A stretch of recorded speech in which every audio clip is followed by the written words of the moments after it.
Hello and welcome to Connections. We're a Bible study at the New Hope Missionary Baptist Church, and we are delighted to have you with us. Our hope and prayer is that everything is well with you and your family, and everything is okay at your house. Well, thank you for joining us, and we have been away for a bit, uh, basically the month of December. Uh, and now we're back. I hope you call your friends, family members, and let them show enough. New Hope is live.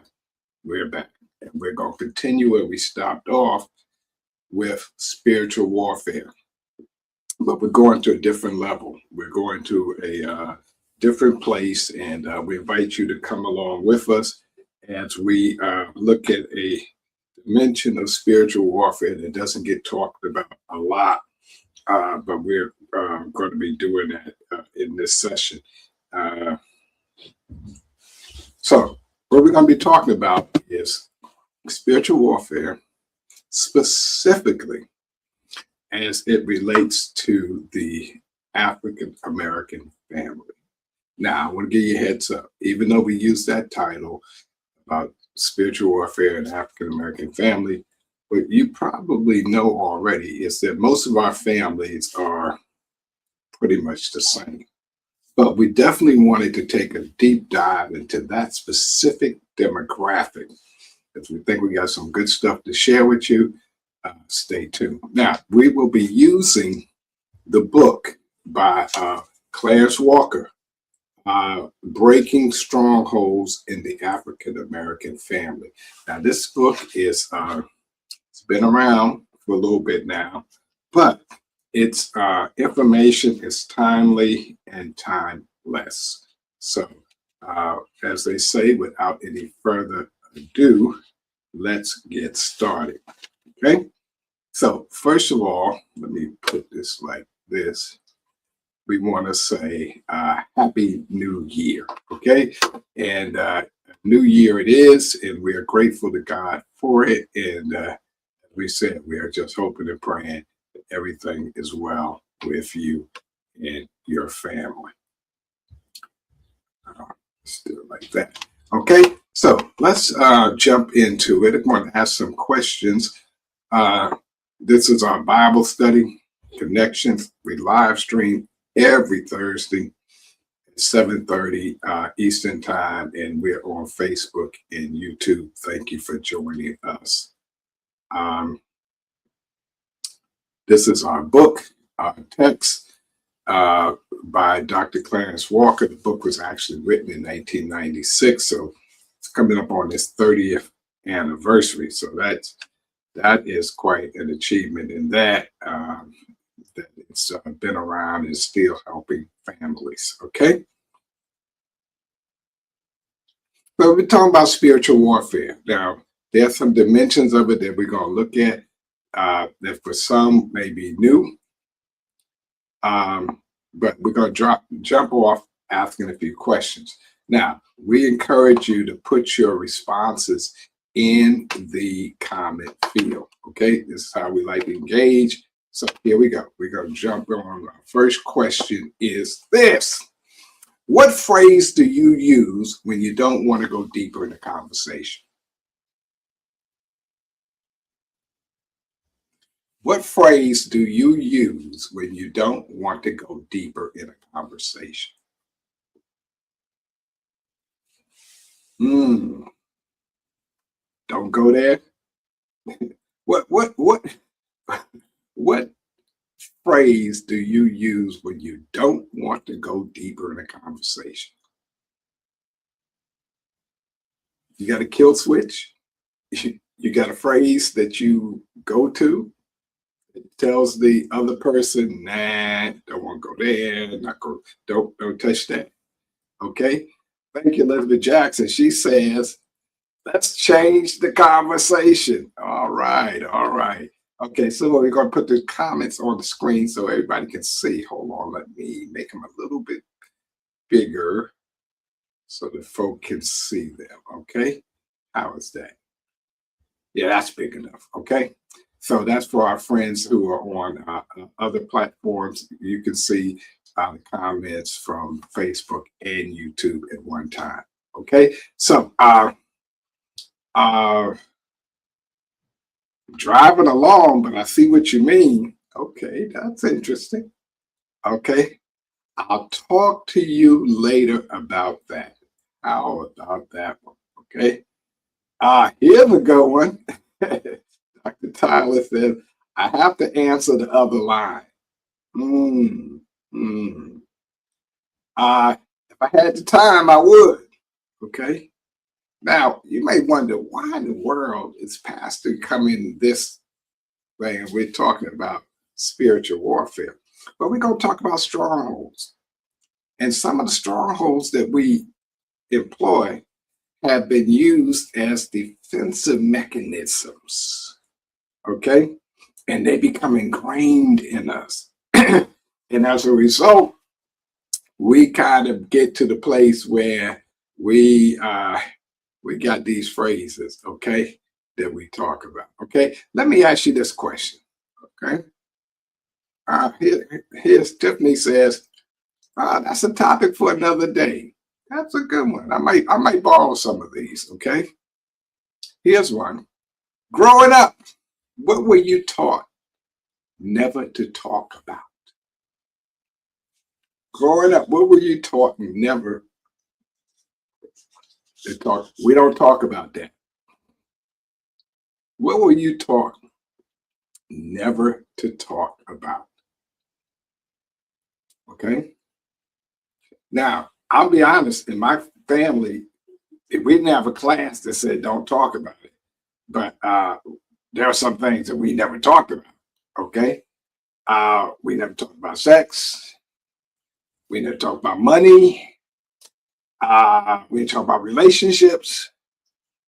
I mean, we talked about it on the surface relationship, but we didn't go deep into that stuff. Okay. So what were what were you taught never to talk about? Family business. Oh my, there we go, right? Okay.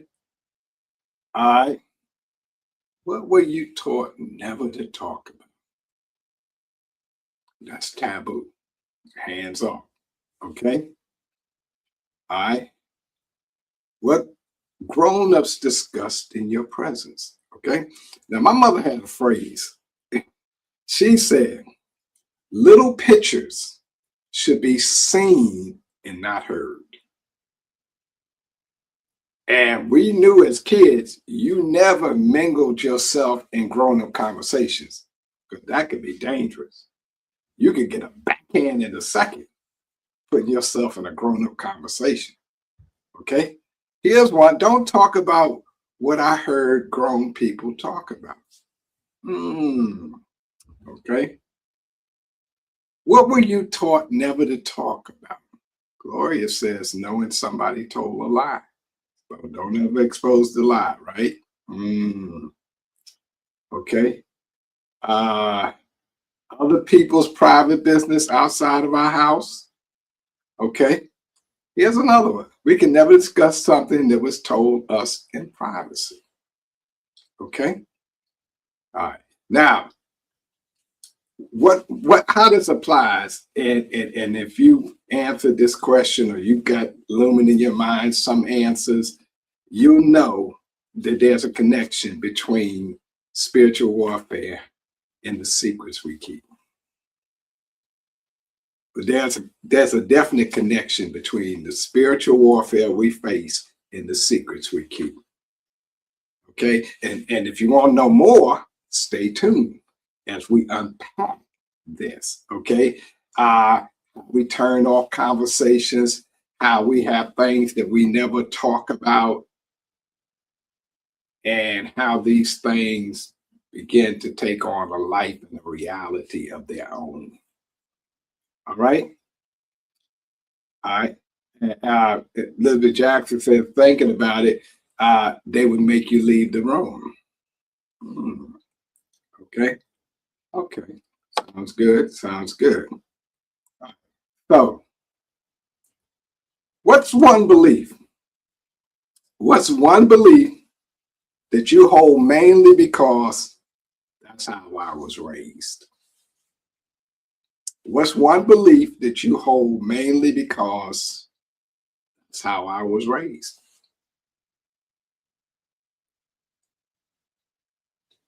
Okay. What's one belief when you look at back at it, you hold that because that's how you were raised? All right. All right. All right. Be respectful. All right. Okay. All right. Yeah. Respect your elders. How about that? Right? Okay. So all of these things that we're kind of jumping off into, they have a place where they converge and they come together. And what we want to help make clear during this episode is that the nexus or the place of convergence for these things is spiritual warfare. We Some of us are going to walk out of here hopefully after this session and say, I never knew that. I was never able to connect those dots. It never occurred to me that that was what's happening. Okay, so what's one belief you hold mainly because that's how you were raised? Uh, don't tell a lie. Otherwise, you're going to suffer the consequence. That's a good one. Never co-sign for a person and make sure you can take care of yourself. Well, I wish I was told that, but that's a great piece of advice. Okay. If you don't have anything nice to say, don't say anything. Well, you guys, y'all are on your game today. Thank you so much for your input. Okay. So let's get okay. Here's another one. Never call an adult by their first names if you are a kid. Wow. That's rich. You know, growing up, I seriously, I didn't know my mother had a first name. Most of the people we were around, I didn't know their name. You know, the sister so and so, brother so and so, deacon so and so, and when we did that, it wasn't Deacon John Jones, it was Deacon Jones. We didn't call people by their first name, especially if you were a child, unless you wanted to lose some of your teeth. You didn't do that. That was very disrespectful. Thank you for that, Brenda. Um, so let's take this a little bit deeper, okay? And then I promise you, we're going to jump right into the deeper part of this notion of spiritual warfare. What's harder for you, asking for help or admitting you're wrong? Which one is harder for you, asking for help or admitting you're wrong? Yeah, I had to throw something in there just to keep you centered. What's harder for you, asking for help or admitting you're wrong? Hmm, this is going to be interesting. Okay, boy, I can't believe these answers. Okay, Roz says asking for help. This big Jackson says asking for help. Tiffany, good to see you. She says asking for help. J.M. Carter says asking for help. Gloria Graham says asking for help. Brenda Perry says admitting I am wrong. Dawn, Dr. Tyler says asking for help. Felicia Fifi says asking for help. I will have to side with my wife and say, for me, the biggest problem I have is admitting I'm wrong. It was not as mixed a bag as I thought it was. But as we unravel this stuff about spiritual warfare, maybe we'll understand why we've come to these conclusions. Okay. So we're talking about spiritual warfare. Now, let me do this. Okay. Now, I want to show you something. I'm going to make this big on the screen. You know what this is called? Anybody know what that's called?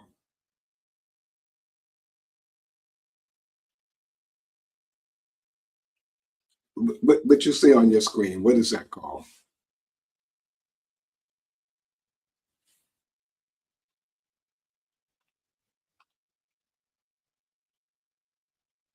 Anybody? Do you see it? Well, I'm gonna give you another picture. Okay, maybe you didn't catch it. Okay, we're trying to find out what is it. Okay, what's that? Okay, awesome, awesome. We're getting some responses. Okay, what's that? Anybody? Okay,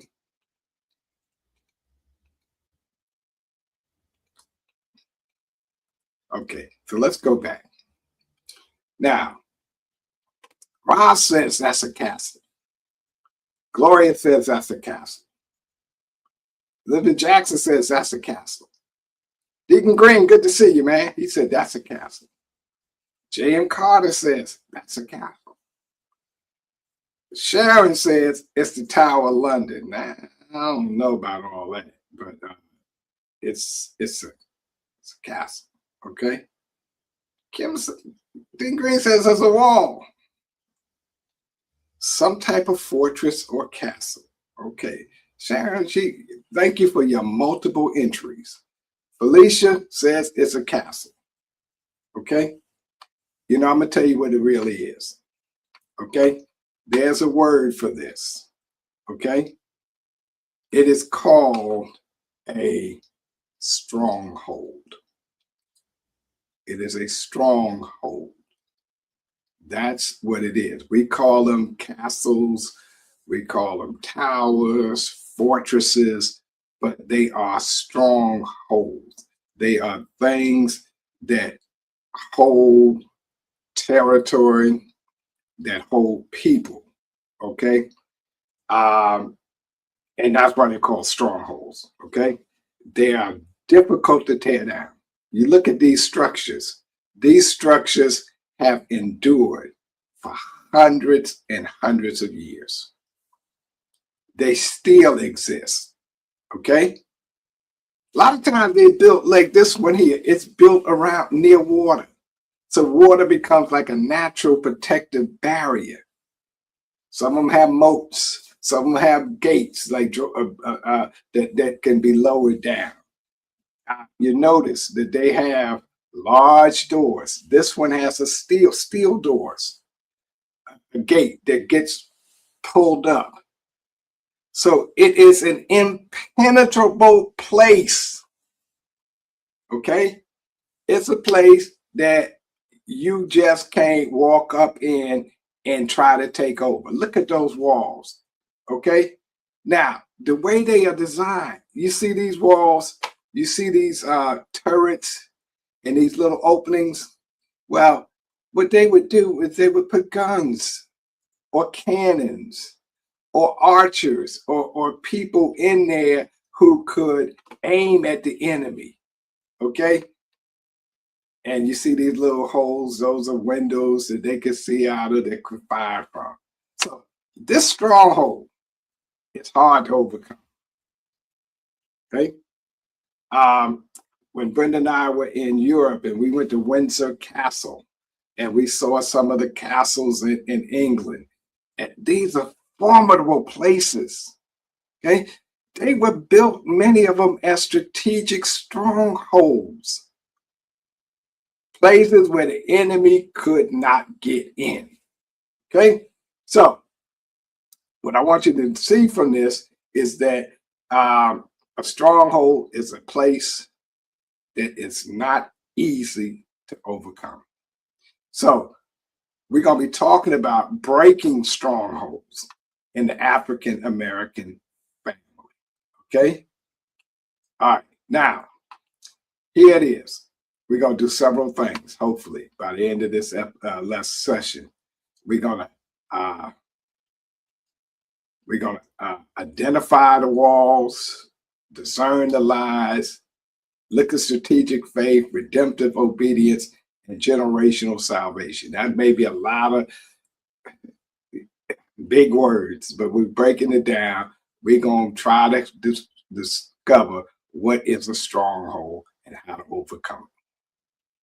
Okay, so definition of a stronghold is this. A stronghold, remember we saw the pictures, right? Think about it, right? A stronghold is a fortified place. When we talk about spiritual warfare, it's a place in the mind or your emotions where the enemy hides and controls behavior through deception. A lie we believe as truth that shapes our identity or limits our obedience to God. Okay? So the stronghold becomes this place where you can't move in or out of because it is entrenched. Okay? So just like the castle, the tower, the fortress is a stronghold, so is spiritual warfare. There are some things that get entrenched in our minds and our way of thinking that are hard for us to overcome. All right? Now, strongholds are learned patterns that get reinforced by pain. I need to say that again. Strongholds are learned patterns that get reinforced by pain. And many of us learn about strongholds as children, and we live under those strongholds, and we become afraid to move away from them. We can become an adult, we become mature, we can have our own children, and we can still live under a stronghold. Okay, I tell you, this is gonna get deeper. All right, y'all still with me? Okay, so let's look at this. Strongholds are mental and emotional fortresses. Y'all get that? A stronghold is a mental and an emotional stronghold. Now, a fortress. Now, think about what's happening in our world. We have people who can look at footage, look at video, and yet see something that wasn't there. That's a stronghold. That's an emotional fortress. That is a castle or a prison that has designed to entrap people. Okay, now we're going to find out what these strongholds are good for, okay? Because people look at them, you know, today, Americans look at castles, they want to go to Europe, they want to buy them, they want to go, you know, live in them. And there's a show on television about this man and woman who have been renovating a castle and all the stuff that they have to do. Okay? Now, they are reinforced by repetition and pain. So what we're going to hopefully get you to see is that some of the strongholds you have in your mind are still there today because of repetition. And it's been repeated so often to you that you are afraid to leave that stronghold. You're afraid. You scared. That's right. You who's not scared of anything are afraid to leave the stronghold. Because the stronghold has determined how you act. It dominates everything in your life, and you don't even know it. Okay, so let's get with it. Let's get with it. Okay, so they often sound wise. like the sayings when we talked about, when we came on, they sound realistic. They get affirmed by the culture, and they just there to keep us bound. Okay, they resist God, but they don't feel sinful. Okay, all right. So let's pull on this a little bit. Not everything that feels strong is from God. And listen to this. Listen to this. Not everything that helped you survive should lead you forward. Some things you did because it helped you to survive, but it was not designed to be the thing that guides you forward in your life. In that season, maybe it was helpful. Where you were, maybe it was even necessary. But not everything that feels strong comes from God. Not every stronghold is something that God sends you. Not everything that helped you to survive should lead you. All right, we getting there? Okay, good. Okay, so our text for this episode is primarily Joshua chapter 2, verse 1 to 7.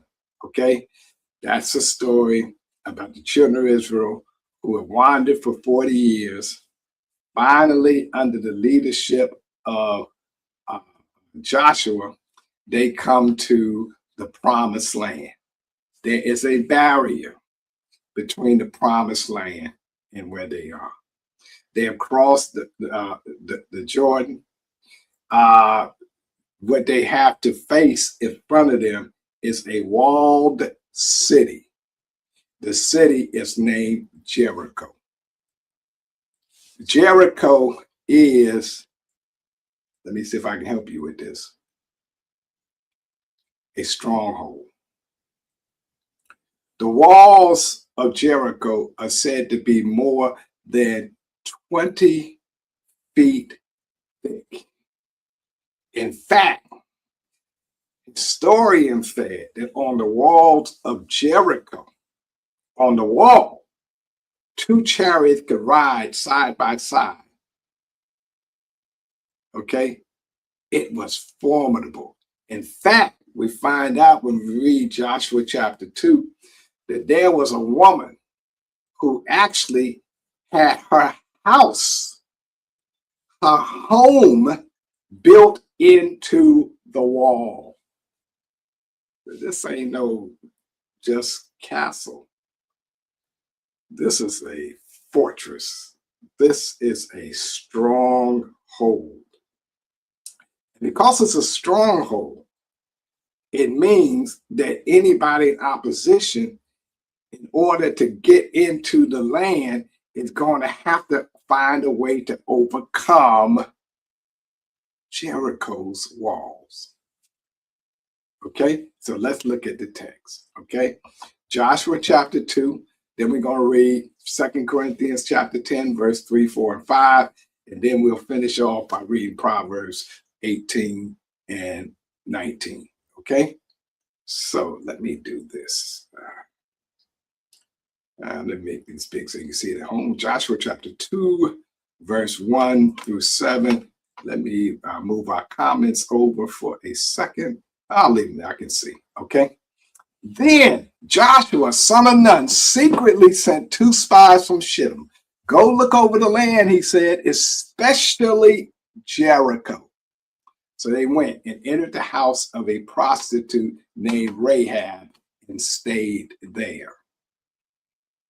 The king of Jericho was told, look, some of the Israelites have come here tonight to spy out the land. So the king of Jericho sent this message to Rahab. Bring out the men who came to you and enter your house, because they have come to spy out the whole land. But the woman had taken the 2 men and hidden them. She said, yes, the men came to me, but I did not know where they had come from. Hold on.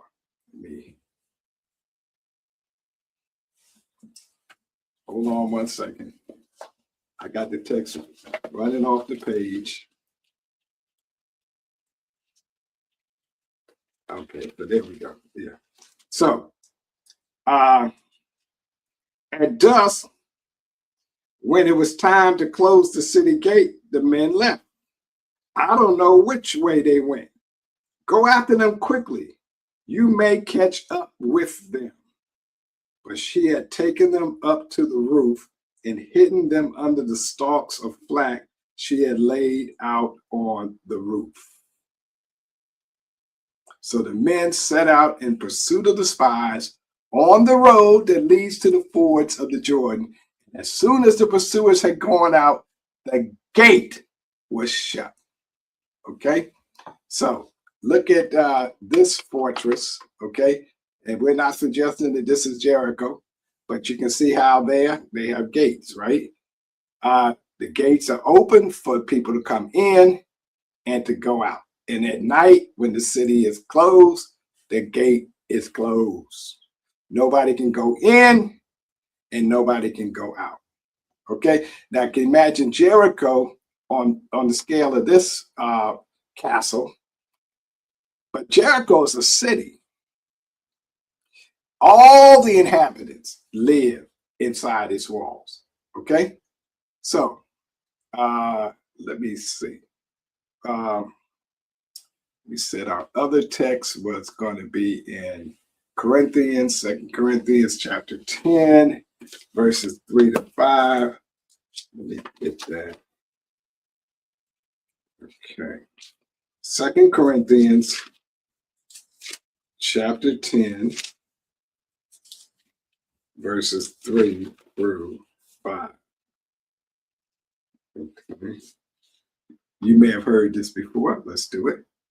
Okay. For though we live in the world, we do not wage war as the world does. The weapons we fight with are not the weapons of the world. On the contrary, they have divine power to demolish strongholds. We demolish arguments and every pretension that sets itself up against the knowledge of God, and we take captive every thought to make it obedient to Christ. Okay, and finally, Proverbs chapter 18, verse 19. A brother wronged is more unyielding than a fortified city. Disputes are like the barred gates of a citadel. Okay, those are the words of the Lord. Okay, so we're going to address the stronghold. We're going to address defensive pride. And you probably heard this where people say, well, we survive worse. And that's the reason why some people stay in strongholds. Okay, maybe people mistrust authority. Okay, they don't trust the church, they don't trust the leadership or the systems. They have what we call church hurt.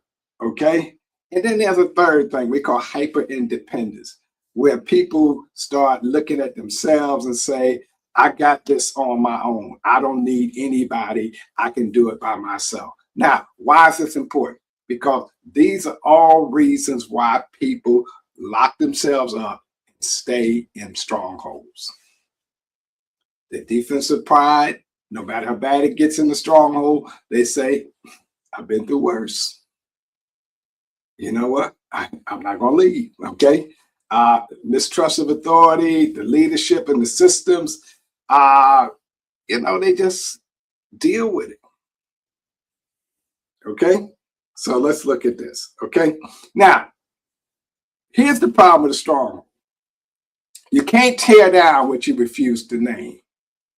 You got to confront it and you got to face it and call it what it is. Okay. So as we look at this study, one of the things that we're looking at is that a lot of times people don't want to name it. They don't want to face it. They don't want to say what it is. Okay. And so we act like we don't know what it is. Okay. So Jericho, in the story of Rahab, is a system. It's not just a city. Now, I want to help you get this. And I promise the best of my ability, we're going to try to pull all this together for you. Okay. So Jericho is a system. What do you mean, Reverend? I mean this. Jericho is militarized. It has its own army. It is economically protected. There's commerce, there's trade, there is agriculture, there's everything that's needed to survive in Jericho. Okay, Jericho does not need you to leave it to survive. Okay, it's spiritually fortified. Okay, they have their local gods who they believe in. And here's another dimension of the stronghold of Jericho. It is psychologically intimidating. So can you imagine 2 million people strong pull up outside of Jericho, and as far as their eye can see is a wall. And they don't have an army. And they're wondering, Joshua, why did you bring us here? What in the world are we going to do? How are we going to scale these walls that are so tall that houses are built in the walls, so wide that 2 chariots can ride side by side on the walls? They have turrets. They have places where archers who can take arrows who've been dipped in fire and fire at the enemy, who can take catapults and sling rocks and lead balls at them. They have a vantage point because they are fortified and they are tall and they're intimidating. So psychologically, anybody looking at that stronghold is like, ain't no way in the world we can penetrate that. Okay? Now, let's go deeper.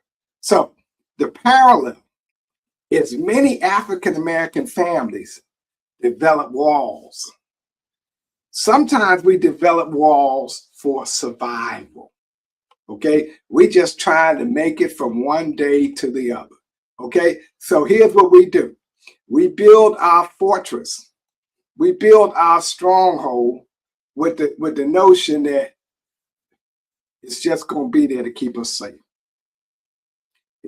We're just going to erect this thing so that we don't have to worry about being overcome by the city, the culture, and we live in here. Okay, this is where we find our safety. This is where we find everything that we need. It's in the stronghold. Okay, so many African American families, then we develop walls to help us survive. Okay, now we have emotional guardedness. Okay, and you can see it in the African American family. A lot of our people don't trust the institutions. We have people who last thing they would do on this planet is go to the hospital. They don't trust the institution. They don't put their money in the banks. They won't trade. They won't sell. They stay in the stronghold. Okay? They're in pain, but they don't tell anybody, because that's a great feature of the stronghold. Is in the stronghold, nobody on the other side knows what's going on. There's hyper independence. We look like we're independent. We look like we are functioning well because this is the way we always did it. Okay? So what becomes our theology? It's being tough. It's being hard as nails, doing whatever it takes to survive. That becomes our theology. And all the time we are living in this stronghold that many of us have erected to help us survive. Maybe you got abused as a child. So what you did was you built some walls to keep that from happening to you again. So you stay behind those walls. You do all of your life's bidding behind the walls. You never let down your guard, because the stronghold is the place that protects you. Am I making any sense? Okay. So here in the text, let's look at it like this. These walls were understandable. But the wall that protects can also become spiritually restricted. If we're not careful, that which we went to protect us can also be that which isolates us. Hello? All right. So let's go on. So strongholds aren't just bad habits. Understand this about Jericho. Jericho had interlocking systems. Okay, they had the economy, they had the military, they had the agriculture, they had the religious center, they had everything that worked together in this synchronicity. Okay, in the African American family, our behaviors, our beliefs, our emotional reactions, our social reinforcements, they all work in tandem. They don't work independently, they work together. Okay, so when you talk about a stronghold, we're not just talking about a bad habit, we're talking about a way of thinking that has become firmly entrenched. It's the way we see things, it's the way we do things. And when you talk about the African American family, we certainly have ways of doing things where we just say, hey, that's the way I was taught. That's the way we always do it. Well, do you have a checking account? No, I don't trust banks. Do you have a doctor? Nah, I don't trust the doctors. Okay? Because we have been so used to living behind these strongholds. So that when people come to you with a logical argument, even the argument don't make sense. Okay? Because we never taught that. We weren't told about that. We didn't think like that. Hello? Okay, so Rahab has a problem. She's in a stronghold. She lives behind a fortified wall. But the Bible says in Joshua chapter 2 that she has an awakening inside the wall.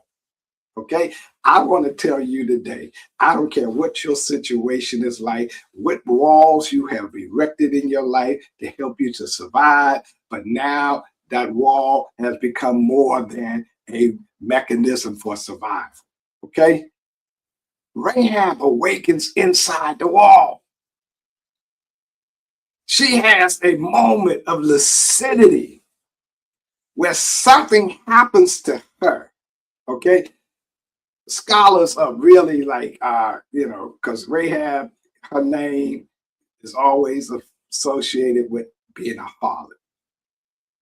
Even though she's in the genealogy of Christ, even though she helped redeem Israel and save Israel, and she's still known as the harlot. Okay, but this harlot, this woman who lives on the wall, something happened to her.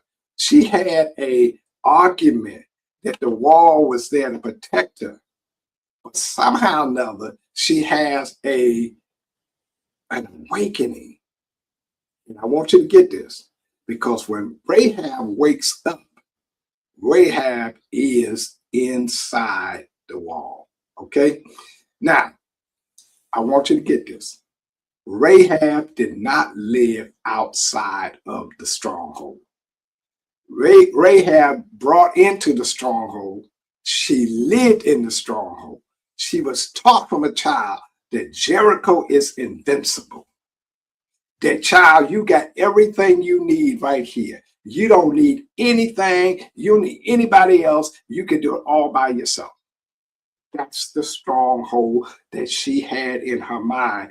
But here's what the text declares to us, that inside the wall, something happens to Rahab.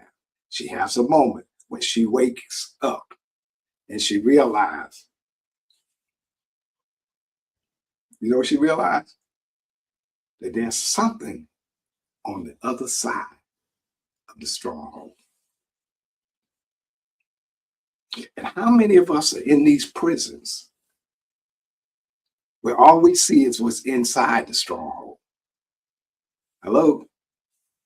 All right, let me help you with this. Okay. I got a video I want to play for you. Let me just play this video for you. Okay, it's real short. So let me clean all this stuff up before I play that. Okay. Uh, let me move these. I'm trying to move some of the stuff off the screen so that I can play this clip for you uh, real quick. And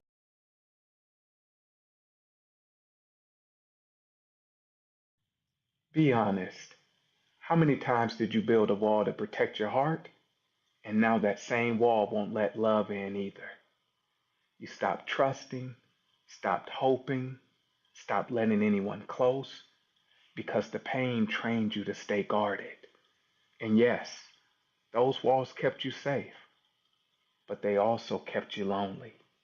They kept you surviving, not thriving. Healing isn't about tearing those walls down. It's learning when it's safe to open the door again so your heart can breathe. If this hits, follow Thriving with O'Neill. all right, so yeah, so hopefully you got that. So uh, Rahab has this awakening inside the wall. And so what I wanted to say to you is, you may have put all these walls up in your life.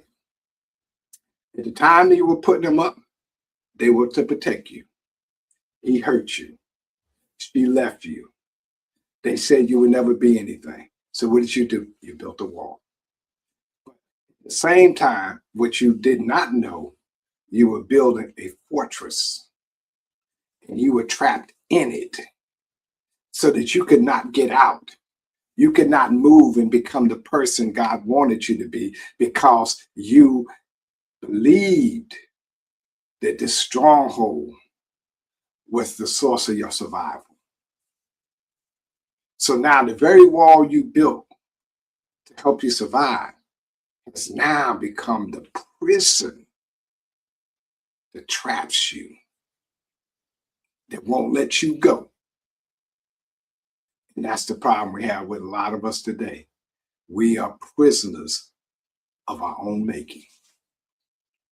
Because mama said something, because daddy said something, because we don't do it that way. Hello? All right. Now, so you don't have to be outside the stronghold to work on it. You can work on your strongholds from inside, just like Rahab did. Okay? So, who taught you? Here's the question. Who taught you how to survive emotionally? Talk to me. Talk to me. Who taught you how to survive emotionally? I ain't got nothing bad to say about Big Mama. I ain't got nothing bad to say about mom and dad. But who was it that taught you how to survive emotionally? Okay? This is the question Rahab has to answer. She didn't have a lot of time to formulate her answer because the spies come and knock on her door. And she got to make up her mind. She's living in a militarized place that has its own military, that has its own support, that is impenetrable. But she knows something. She knows that this lie that she's been told all her life, that Jericho can't fall. She heard about what happened 40 years earlier in the wilderness with the Pharaoh when he came after these very same people and he got drowned in the Red Sea. They heard about this God who could bring down food from heaven. And they've been sitting, waiting for these Israelites to come. And they're terrified because now the stronghold can't protect them. Who taught you how to survive emotionally? Elizabeth Jackson says, grandmother. Teresa, good to see you. Good to see you. That's your mom. Okay. All right. Now I'm going to tell you something. Most of the people who taught us how to survive emotionally used what they learned, what they knew about survival. It's not to say that they were bad, not to say anything. It's that here's the problem. If they were living in a stronghold, the best that they could help you do oftentimes was invite you to live in your own stronghold. Well, it worked for me. I don't open my heart to nobody. I don't let nobody in. I close my doors. Okay? Don't you expose yourself. Don't you let anybody have access to all of you. That's why people tell us how to deal with pain. Okay? All right. Felicia says nobody. Okay. All right. So let's go on. Let's go on. Okay. So she lived inside the wall, inside the stronghold, but she still discerned the truth about the stronghold. She was living in it, but she knew something wasn't right about it. A lot of us have concocted these stories around us, these ways of dealing with stuff. We know they don't make sense. I mean, how are you going to make it when you get older, when you don't have a nickel? But somebody convince you with this strong argument. Don't invest. Don't save money. You know, you only go around once. Grab all the gusto you can. Rahab lived inside the wall, but she found a way to understand the truth. Let's go. Okay? So Rahab, look at her. She's socially marginalized. Every time they called her, they called her a harlot. Economically, she's vulnerable. She needs Jericho to stay alive. Spiritually, though, she's curious. She's been hanging around the gods of the Jericho people, but then she hears these spies and she recognizes something about them because she has heard about their God. But she was around a bunch of people, and everybody who lives in that space where she is, in that stronghold, they have loyalty, but their loyalty is based on fear. And we see this happening in America, where people have loyalty, but it's not based on anything but fear. They're afraid of what's going to happen. They don't want to stand up for truth. They don't want to leave the stronghold because they're afraid of what's going to happen. But Rahab has something in her. She's been marginalized. Economically, she's vulnerable. She needs Jericho to live. But then she knows that something's about to happen to Jericho. And if I don't make my move, if I don't find a way to get out of this stronghold, I'm not going to survive. Hello? Okay. In spite of all that, she listened. And this is what you got to do. She observed and she questioned the dominant narrative. The dominant narrative everybody was telling her is chill out, we cool, ain't nobody ever broke in here, nobody can get in Jericho, we are safe, just run life as usual.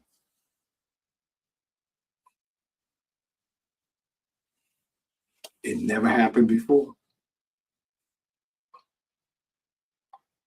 So Jericho's walls weren't evil, okay? But they were effective. They kept people locked up. The problem with the walls of Jericho is who they served. Okay? The walls of Jericho served to keep people in their place. And the walls that have been erected around us are good at keeping us in our place.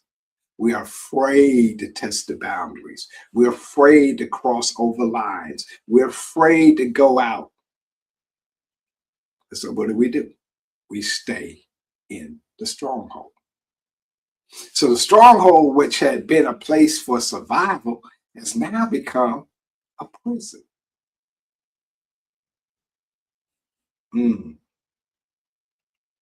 So what do walls do? Walls protect what's inside of them. What do strongholds do? Strongholds are good at protecting what once kept us alive. We talk about those family secrets. Well, maybe then there was a reason why they didn't share the family secrets.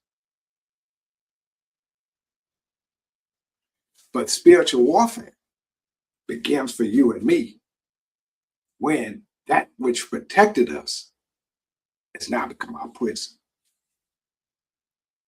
When we can tell truth about everything but our stronghold, there's a problem. So spiritual warfare insight, okay? So the first battle, and Rahab lets us know this, it's not confrontation, it's perception. You got to be able to discern what's going on, okay? And when you got that discernment, okay? Now, here's the thing about walls. Walls don't announce themselves. Walls don't say, I'm being erected, I'm getting taller, I'm getting bigger, I'm suffocating, I'm pulling all the air out. Most of the walls we built, they sound smart. They sound like wisdom. They sound like protection or realism. We just being practical, Reverend.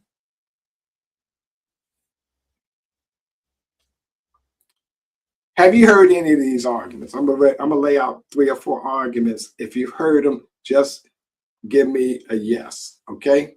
If you heard them, okay? Here's the first one. We don't talk about that. You ever heard that? Give me a yes or no. We don't talk about that. Now, that's a wall. That's a wall that is carefully constructed in your stronghold. And what it says is silence is safety. So you feel, come on now, help me, that if we don't talk about it, it's not going to happen. Now, can you imagine all these people in Jericho watching the children of Israel walking around their city every day, one revolution, and so captivated by fear, saying, we're not talking about it. We're not going to say nothing. Okay? I hear about people who die, they're not ready, they're unprepared, they can't even get themselves properly taken care of. I see people going into retirement who can't retire. And you start talking to them about money and they say, we don't talk about that. I see people who have all kinds of health issues and challenges, and you try to have a conversation and they say, oh, we don't talk about that. As if not talking about it is going to keep you safe. That, my brothers and sisters, is the definition of an illogical argument, a stronghold. Okay, so y'all heard this one, right? We don't talk about this, okay? We don't talk about that, okay? All right? All right. Hey, Devon Carter, good to see you. Thank you. All right. Now here's another one. I'm gonna raise another one. If you heard it, if not, I can, Okay. So here's a scripture that goes along with this. Have nothing to do with the fruitless deeds of darkness, but rather expose them. This is what the Bible said. Don't you go along just to go along. If you know it's a lie, expose it. Don't go, we don't talk about that. Wait, the devil is a liar. Okay? We don't want to name the abuse. We don't want to name the stuff that's wrong in our family. And what we're doing is we're setting up our next generation to suffer the same thing because they are trapped in the same stronghold. But you don't want to talk about it. But the Bible says, have nothing to do with the fruitless deeds of darkness, but rather expose them. Okay? I had to grow up fast. You ever hear that? You ever hear somebody say that? I had to grow up fast. Hello? Anybody ever hear somebody say that? I had to grow up fast. I hear this a lot. Maybe you don't, but I do. Okay. And what people do is they use this as a sort of way of saying, you got to excuse me because I didn't get the benefits that everybody else had. I didn't have all the support that everybody else had. Okay. Psalm 27:10 says it like this. Though my father and mother forsake me, the Lord will receive me. Or in the King James, the Lord will take me up. Okay. So we can't hold on to this stronghold, this lie that I couldn't, I had to do some things. I had to erect some strongholds because I had to grow up fast. Remember, you don't understand that. Okay. All right. You ever hear this one? That's just how it is. You ever hear somebody tell you that? Hey, I don't know what happened in your family, but this is just how it is. Okay. You ever hear people say that? Come on, let me know. Have you ever heard that's just how it is? Okay. It's fatalism, right? Remember, I can't do nothing about it. It's out of my hands. It's bigger than me. You don't know what I'm up against. Okay. All right. So yeah. Okay. So Roz, Brenda, Dean Green, Teresa, James Carter, Devon. You see that? Yeah. So we've heard these arguments. Okay. Now, let me help you with this. Now, John 31 and 32, John chapter 8, verse 31 and 32 says, to the Jews who had believed in him, Jesus said, if you hold to my teachings, you are really my disciples. Okay.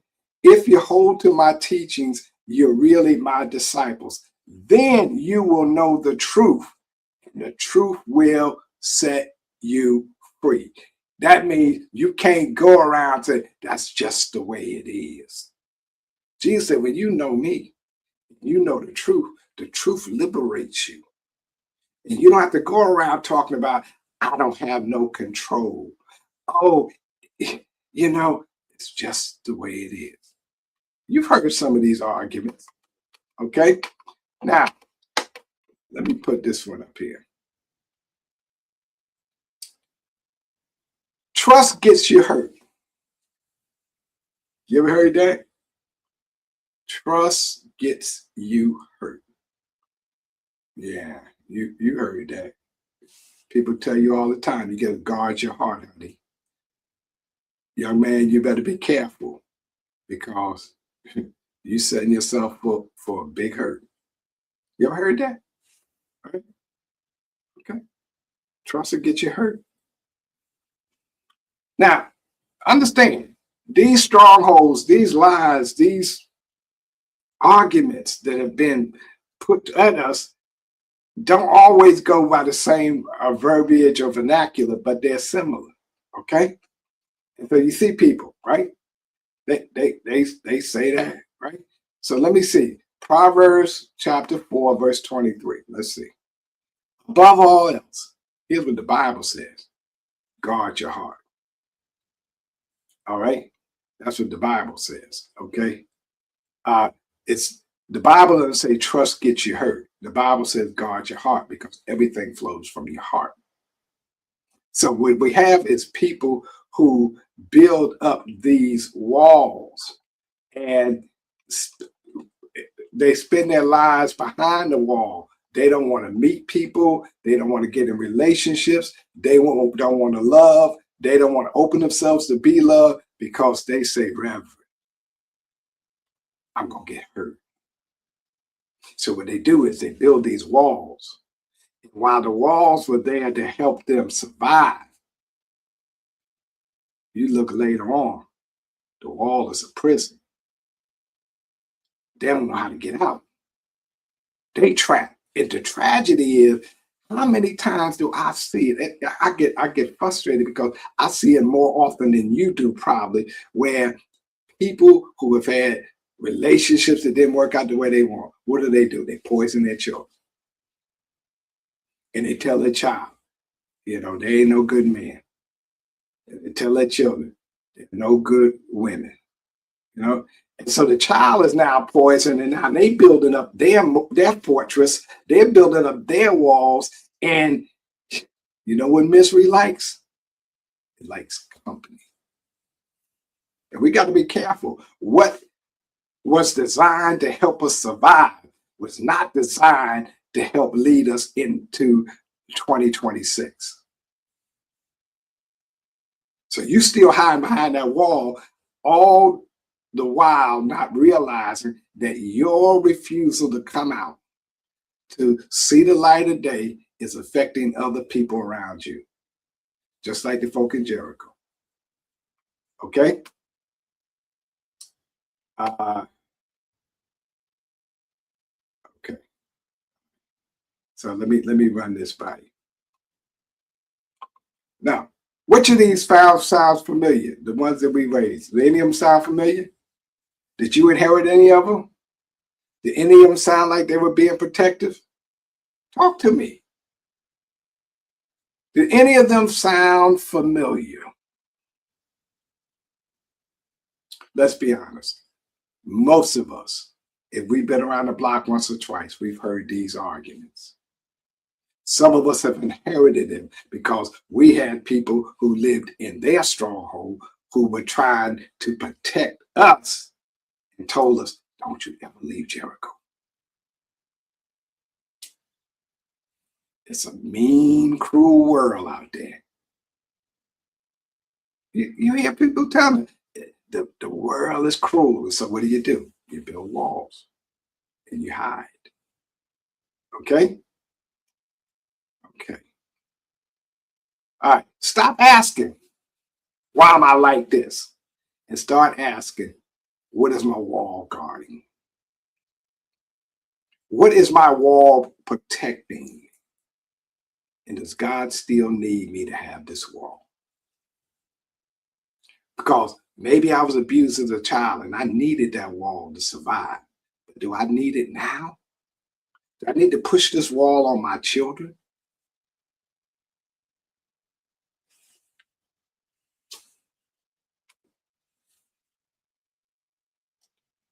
Okay. Protection versus prison. Real quick, let's run through this. Now, protection versus prison. Now, basically, we're talking about walls. Okay. Here it is. Okay. Now, protection versus prison. Walls that protect keep danger out. Prison walls keep growth out. So you got to ask yourself, the wall that I have erected, what is it doing? Is it keeping danger out or is it keeping growth out? If it's keeping danger out, it's doing a job of protecting me. But if it's keeping growth out, if my mind is limited, if I can't see beyond that wall, then it's keeping me from growing. Okay, you see that? Here's another one. Protection. Protection is temporary.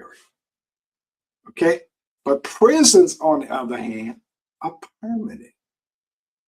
So we got to ask ourselves, is the wall I'm building, is it a temporary wall? Is it for to help me in this season where I'm having this difficulty, where I'm going through this or that? Or is it this permanent thing? You hear people, I ain't never going to talk to nobody again. I'm never going to allow myself to be vulnerable again. That's a permanent wall. Okay? Protection. Walls become adaptable. Prison, they give you limits. Okay? There's no adaptability with walls in prisons. Okay? You in a 6x6 or 8x6, that's it. Reading just the other day about life in prison where guys are in confinement, solitary for 23 hours a day. 23 hours. They have 1 hour a day where they can come out and see the light of the sun and exercise. Those walls are not adaptable. Those walls are erected and they have limits. And you can't get out of them. Okay? Now, walls are designed to protect us. They respond to threats. Prison walls that we erect, they resist the truth. Now, here's the reality. Rahab had to make a decision because she saw the threat. But everybody telling her inside, don't worry. We're going to be all right. This stronghold can't be defeated. Rahab is like, I don't think so. Okay? Now, what wall protected you at one time, but might be limiting you now? Okay, that's the question. What wall that used to protect you, but now might be limiting you? I mean, maybe there was a time in your life when it was important for you to be focused and singular in your devotion. So that's the way you acted. That's the way you did. But do you still need that?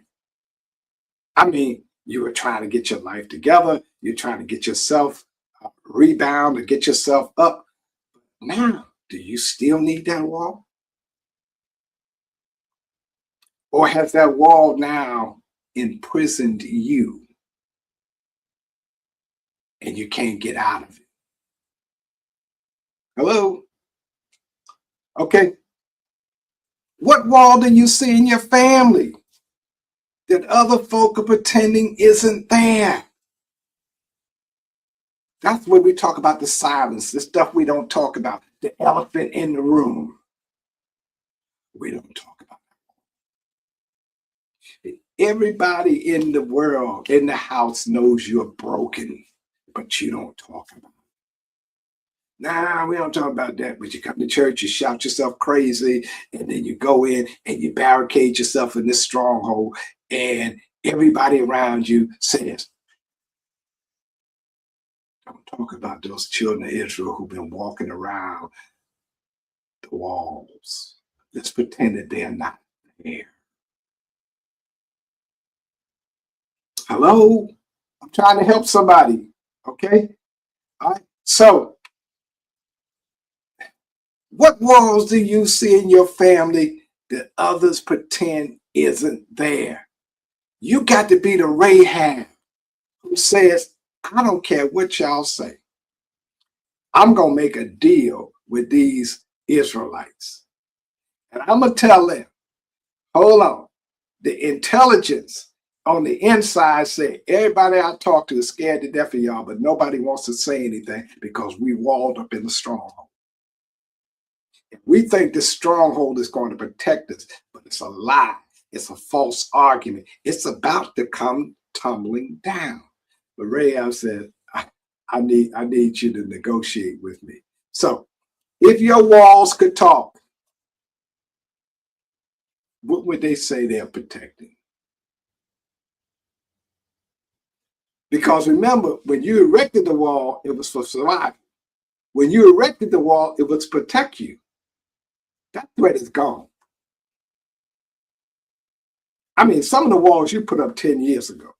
Some walls you put up 2 years ago. Some walls some of us have put up 30 and 40 years ago.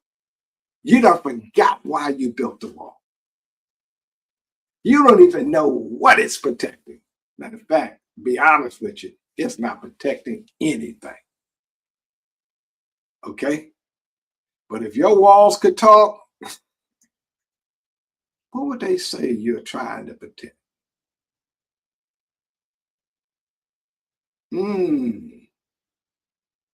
Hello? I mean, y'all can respond if you want. I don't mind. Okay?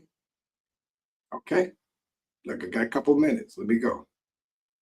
So, detach your identity from your defense. What do we mean by that? You are not your wall. Okay, stop letting people define you by your wall. Rahab had to get used to folks calling her a harlot, but she did not let the fact that she was known as Rahab the harlot stop her from making a deal. She did not let the fact that Jericho was impenetrable keep her from saying, this ain't gonna work out. I need to get out of this stronghold. Okay? Now, you are not, I can even repeat this real loud. You are not your survival strategy.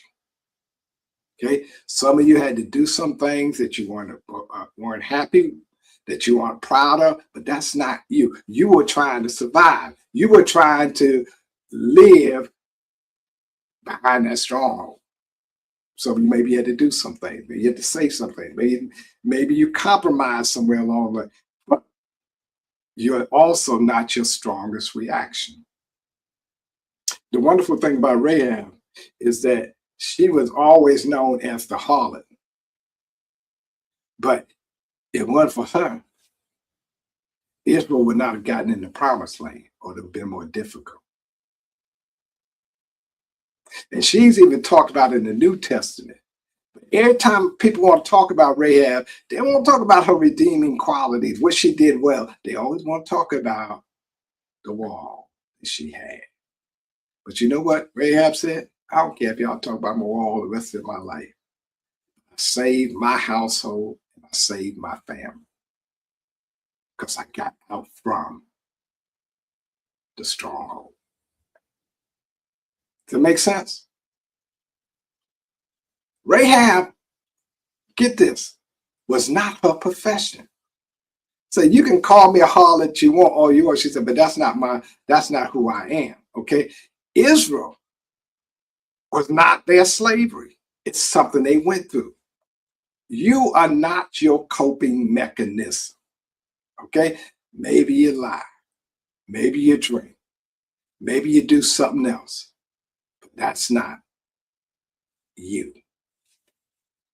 Sometimes we do those things because we're trying to deal with a stronghold. And we find ways to cope with that. But that's not me. Thank God for Rahab, who recognized that, Perry, that's not me. Okay? Now, the wall is not your enemy. The pain, and remember this, the reason why some of these strongholds persist is because they are all accompanied by pain. And think about it. If you've been abused, if you've been in a marriage that went bad, if you've had, you don't want somebody else to feel that. And every time you think of that pain, you're going to build a wall higher and higher and higher. And you don't just want to get behind the wall yourself. You want to get everybody you love behind that wall because you don't want them to feel what you feel. You don't want them to go through what you went through. But look at this. The wall is not your enemy.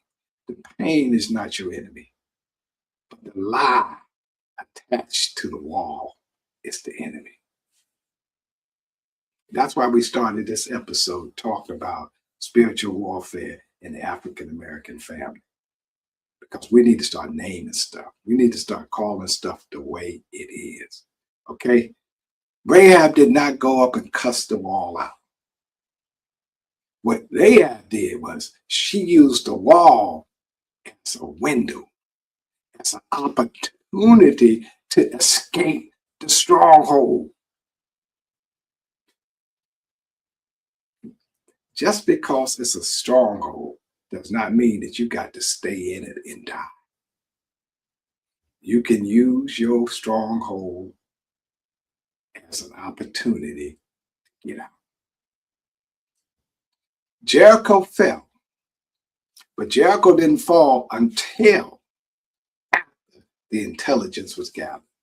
You got to discern, you got to know and understand what it is that imprisons you and why.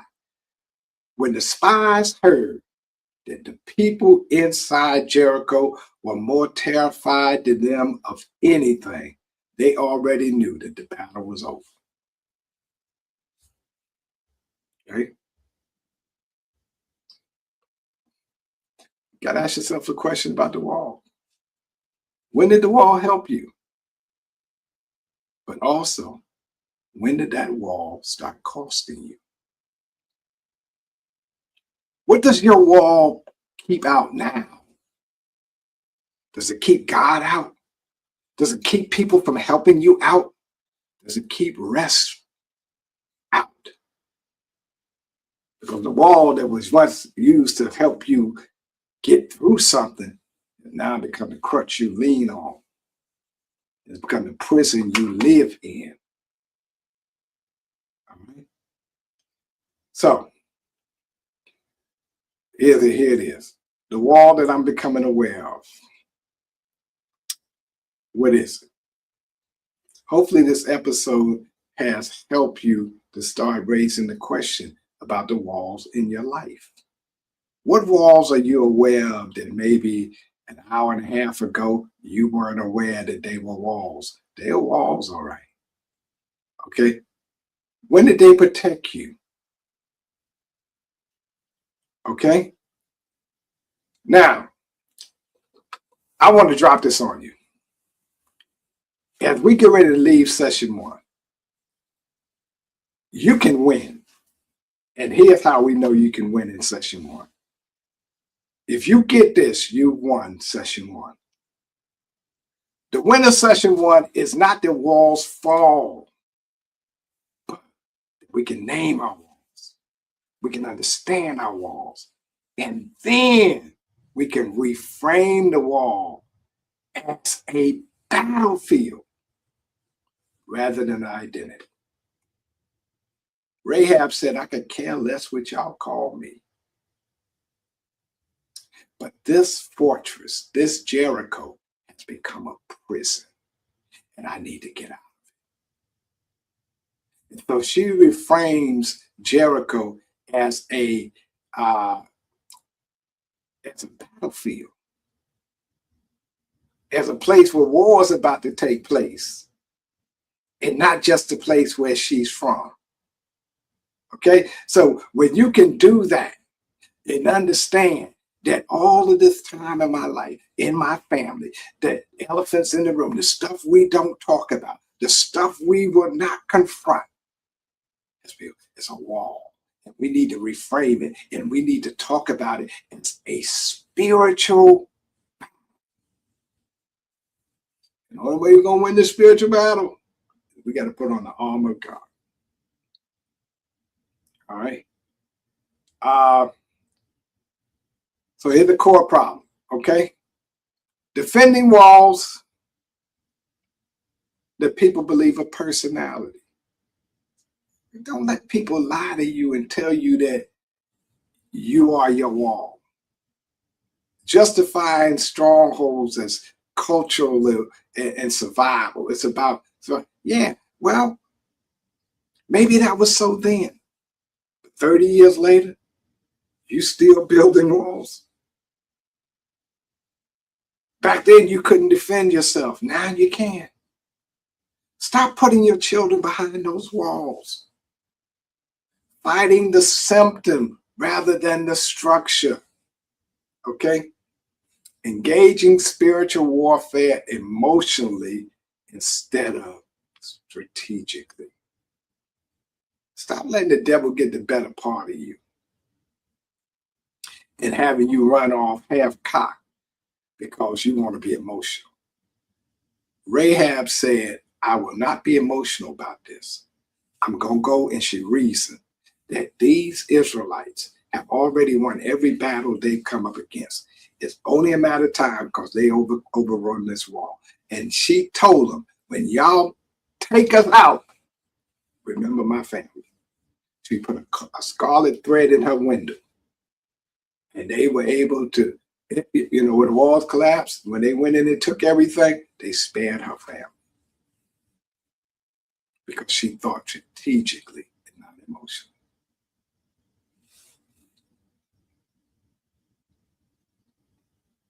So the enemy's advantage that he has over you and I when it comes to these strongholds is this.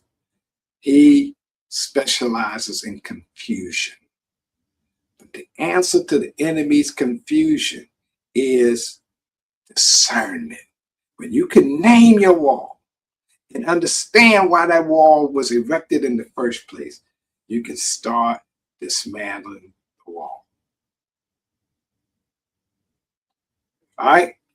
Now, I got a case study. I'm gonna run it for 2-3 minutes. I don't have much time to get deeper into it, but this is a case study. I promise in our next episode we're gonna do some more session. We'll do some case studies that help us to pull out more about what a stronghold is, how to identify it. But let me just drop this on you, okay? You've heard it. Here's the case study. That's just how our family is, okay? So this is when the wall has become normalized. Dysfunction has become a normalized part of your family, okay? That's the case study. So here's the profile. The Johnson family. It could be the Ali, the Muhammad. It could be anybody, Rodriguez, or anybody family, but we just use the word Johnson. The Johnson family, generations of absentee fathers, loud conflict, unresolved grief, pain, masked with humor, and toughness. Okay? So the family wall that they have erected in this family is familiar chaos. Okay? You're looking at it, it's chaotic. Okay? The argument behind the wall is every family got issues. And you hear people, they say, well, we just like everybody else. We got issues. Okay, so we get loud, we get argumentative, we do all kind of crazy stuff to each other, and then we rationalize our wall by saying, everybody got issues. Okay, so here's the dynamic that's taking place in that kind of setting. Cycles are disguised as culture. So we say, everybody's doing it. You know, absentee fathers, well, the society did this, the society did that, okay? A lot of times in these dynamics, people treat silence as being loyal. Now, I'm not telling you to go expose all your family secrets, okay? But sometimes what happens is when you seek healing, people think you're trying to betray them, okay? So Rahab says, on the other hand, she didn't deny Jericho's strength, but she refused to die with Jericho. She broke ranks with Jericho without dishonoring truth. She didn't go around telling everybody and say, y'all liars. She just said, hey, I'm not going with y'all. Y'all going down, I'm not doing it. Okay? So, all right, so I got to put a pin in it. I see my time is up. We're getting ready to have prayer, but before we go, do want to say this. On Saturday, we're having a summit, and this summit is open to all of you. It's going to be a hybrid. We're going to be talking about where we're going for the next year and beyond. So we hope and pray that you can be with us because you're an integral part of what we do, okay? We want to hear from you. So that's Saturday, 10 a.m. Please be there. We're looking to have you present, okay? Also, we thank God for our hour of power on yesterday morning. I think we had 15 minutes, something like that, online at on Zoom at 6 a.m. What a blessing to see men of God coming together, learning to be godly men. We praise God for that. Okay. Also, we want to say, just take a moment to ask, look, we need your help. We don't really make these appeals often and we don't make them loud, but we do want to say to you, look, if you can help us financially, we need your support. This past Tuesday, we fed 50 families, gave them groceries for free. Okay. We're able to do stuff like that because of your generosity. Okay. We are able to help students in Haiti get an education. We help train people in trades and do different things. We're trying to help our students in our public school system. We feed several hundred children every day because of your support. We need your help. Okay? If these Bible studies have been helpful to you, please take a moment right now. Go to our website or go online, go to PayPal or Zelle and give what you can to help us. Anything that you give, we appreciate. All right. Now we get ready to go to God in prayer. Again, we want to say thank you so much for being with us. And let's pray. Lord, thank you for this time that you've given us to share together out of your word. I hope that people can walk away from this study saying, I never knew that. I never thought of that. That the walls that I built up have now become a prison. They have encircled me and they have kept me restricted.